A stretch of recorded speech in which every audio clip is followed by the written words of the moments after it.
सप्तदशः पाठः आर्यभट्टः সকলোকে লহৰ কৃষ্ণলৈ স্বাগতম জনাইছো। আজি সপ্তম শ্ৰেণীৰ আৰ্যভট্ট পাঠটো আগবঢ়াব বিচাৰিছো। পাঠটোৰ প্ৰথম সংস্কৃত প্ৰথম আগবঢ়াইছো, কেনেধৰণে শব্দখিনি উচ্চাৰণ কৰা হৈছে চাবা। সপ্তদশः পাঠः আৰ্যভট্টः চতুৰ্শতম ষটসপ্ততি ईसवीय पंचशतम विंशति ईसवीय।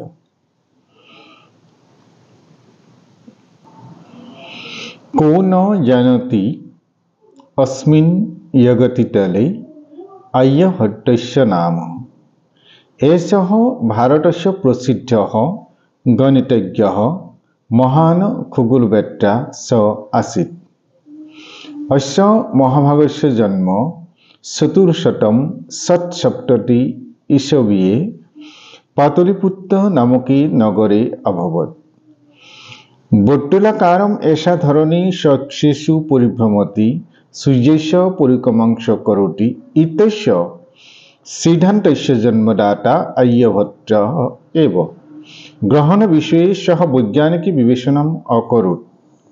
ग्रहणस्य कारकः राहुः न। तस्य स्पष्टमतमासीत् यत् यदा पृथिव्याः छाया चन्द्रस्य उपरि आपतति तदा एव ग्रहणं भवति। आर्यभट्टः तस्य प्रसिद्धग्रन्थः अस्ति। एषः ग्रन्थः संस्कृतभाषायाम् एव लिखितः अस्ति। तस्य अन्यतररचना दशगीतिकासूत्रम् आर्यस्तशतं स अस्ति।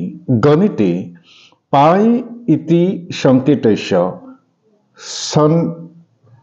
सटीक मूल्यस्य निर्धारणं 3.14171 अकरोत्।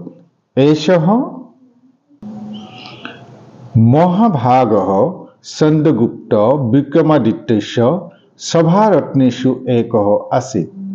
प्रथम भारतीय कृत्रिम उपग्रहस्य नाम आर्यभट्ट अस्य नाम्ना एव निर्धारितम्।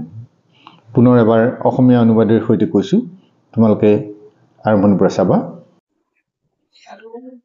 সপ্তদশः পাঠः আৰ্যভট্টः।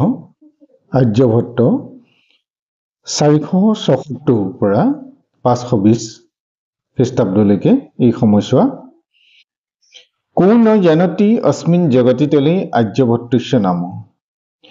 এই সংসাৰত আৰ্যভট্টৰ নামনো কোনে নাজানে। এষः ভাৰতस्य প্ৰসিদ্ধ গণিতজ্ঞ মহান খগোলবেত্তা চ আছিল। এইজন ভাৰতৰ প্ৰসিদ্ধ গণিতজ্ঞ মহান জ্যোতিৰ্বিজ্ঞানী বা জ্যোতিৰ্বিদ আছিল। অস্য মহাভাগস্য জন্ম। এই মহাপুৰুষজনৰ জন্ম চতুৰ্শতম ষটসপ্ততি 476 ईसवीये पाटलिपुत्र नामके नगरे अभवत्।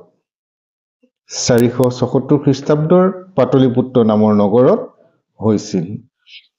বৰ্তুলাকাৰম এষা ধৰণী চক্ষেষু পৰিভ্ৰমতি। গোলাকাৰ এই পৃথিৱীখন নিজৰ কক্ষপথত পৰিভ্ৰমণ কৰে। সূৰ্যস্য পৰিক্ৰমাং চ কৰোতি, আৰু সূৰ্যক পৰিক্ৰমণ কৰে। ইত্যস্য সিদ্ধান্তস্য জন্মদাতা আৰ্যভট্ট হইব। এই সিদ্ধান্তটোৰ জন্মদাতা আছিলে আৰ্যভট্ট। গ্ৰহণ বিষয়ে সহ বৈজ্ঞানিক বিবেচনা অকৰোত। গ্ৰহণৰ বিষয়ে তেওঁ বিজ্ঞানসন্মত মত আগবঢ়াইছিল। গ্ৰহণস্য কাৰকঃ ৰাহু ন।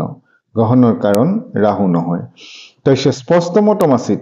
তেওঁ স্পষ্টমত আছিল ইয়াত যদা পৃথিব্যাः ছায়া চন্দ্ৰস্য উপৰি আপততি তদা এব গ্ৰহণং ভৱতি। যেতিয়াই নেকি পৃথিৱীৰ ছাঁ চন্দ্ৰৰ ওপৰত পৰে তেতিয়াই গ্ৰহণ হয়। আৰ্যভট্ট তস্য প্ৰসিদ্ধ গ্ৰন্থ অস্তি। আৰ্যভট্ট হ'ল তেখেতৰ এখন প্ৰসিদ্ধ গ্ৰন্থ। এষः গ্ৰন্থः সংস্কৃত ভাষায়াম এব লিখিতः অস্তি। এই গ্ৰন্থখন সংস্কৃত ভাষাত লিখিত আছে। তস্য অন্যত্ৰ ৰচনা, তেওঁৰ আনখন ৰচনা হ'ল দশগীতিকাসূত্ৰম আৰ্যস্তশতম চ अस्ति। दशगीतिका सूत्र আৰ্যভট্টম সূত্ৰ আৰ আৰ্যশতম গণিতে সহ পাই ইতি সংকেতস্য সঠিকং মূল্যস্য নিৰ্ধাৰণম অকৰোত গণিতত এই পাই এই চিহ্নটোৰ সাংকেতিক চিহ্নটোৰ সঠিক মূল্য নিৰ্ধাৰণ কৰিছে কেনেকে 3.14161 এসহ মহাভাগৰ চন্দ্ৰগুপ্ত বিক্ৰমাদিত্য সভাৰত্নেষু একঃ আছিল এই মহাপুৰুষজন চন্দ্ৰগুপ্ত বিক্ৰমাদিত্যৰ সভাৰত্নৰ এজন আছিল প্ৰথম ভাৰতীয় কৃত্ৰিম উপগ্ৰহস্য নাম প্ৰথম ভাৰতীয় কৃত্ৰিম উপগ্ৰহৰ নাম আৰ্যভট্ট অস্য নাম নাইব নিৰ্ধাৰিতম আৰ্যভট্ট বুলি এওঁৰ নামেৰে নিৰ্ধাৰিত কৰা হৈছে গতিকে অসমীয়া অনুবাদটো চাবা তাৰ পিছত আমি প্ৰশ্নোত্তৰখিনি আলোচনা কৰিম আজিলৈ পাঠ ইমানতে সামৰিছো পৰৱৰ্তী পাঠত প্ৰশ্নোত্তৰসমূহ লৈ আহিম চেনেলটো চাই থাকিবা আৰু চেনেলটোত যদি নতুন এবাৰ সাবস্ক্ৰাইব কৰি বেল আইকনটো প্ৰেছ কৰিলে পৰৱৰ্তী পাঠসমূহ